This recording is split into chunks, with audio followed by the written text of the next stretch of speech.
Welcome back. It's a lesson about the American dream, and all you parents and kids out there cannot afford to miss this segment. Joining us right now is economics professor at Valencia College down in Florida, Jack Chambliss. Jack, good morning to you. Good morning. How are you? I'm doing fine. Thank you very much. I understand on one of the first days of your class, which is predominantly sophomores, you asked the kids to get out, write a 10-minute essay on what the American dream means to them. And this year, the results were jaw-dropping. Tell us a little bit about it. Well, in addition to asking them what the American dream looks like for them, I then had them write specifically what they wanted the federal government to do to help them achieve that dream. Right. I took the essays from 3 classes, about 180 students, back to my office, and over the next day poured over them. About 10% of the students said that they wanted the government to leave them alone and not tax them too much and let them regulate their own lives. But over 80% of the students said that the American dream to them meant a house and a job and plenty of money for retirement and vacations and things like this.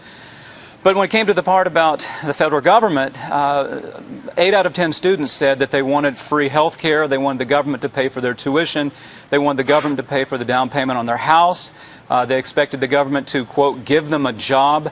Many of them said that they wanted the government to tax wealthier individuals so that they would have an opportunity to have a better life.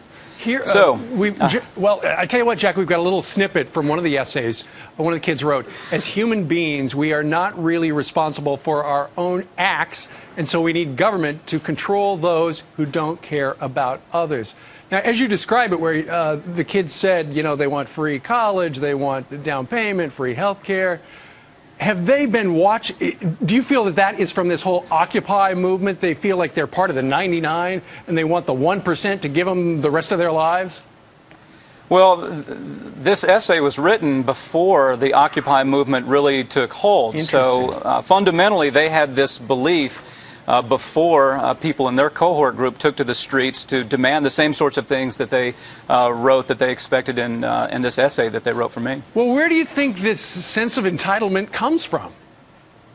Well, certainly I think a big part of it comes from the public schools. When I start talking to my students over the semester and ask them how much time the public schools spend on the principles of John Locke or Adam Smith or Hayek or some of the other people who very clearly said that we have a God-given right to life, liberty, and property, but the government doesn't have a responsibility to provide things for us. When I ask them how much of this they learn in their classes, K through 12, they stare at me and they say, well, we've never heard these sorts of things. So the public schools are part of it. I do think that the last 20 years or so we've seen a growing sense of entitlement by the American people.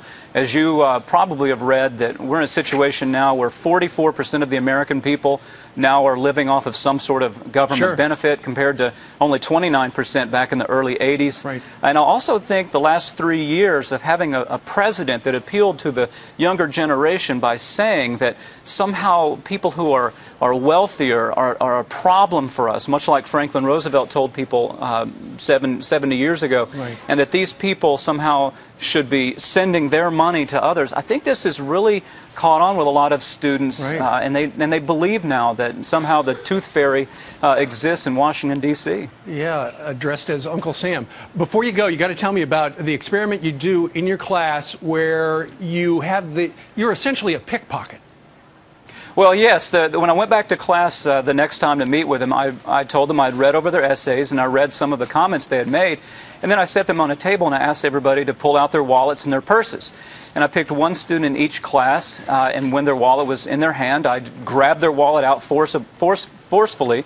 And in one case, I grabbed a girl's purse and I rifled through her purse, pulled out her wallet, pulled out all of her cash, and I said that part of my American dream was to have a cabin in northern Minnesota someday so I could have a nice retirement, and that this money was now going to help fund that American dream. And of course that set in motion an explanation on why using the government to plunder people to support our American dream is fundamentally morally wrong, constitutionally wrong, and leads to a lot of economically bad events if we let that idea gain ground. He's a professor of economics at Valencia College down in Florida. Jack, you better go back to class because you've got a lot of heads to fill. I will keep trying. Thank you. No kidding. We thank you very much for joining us live. My pleasure. All right.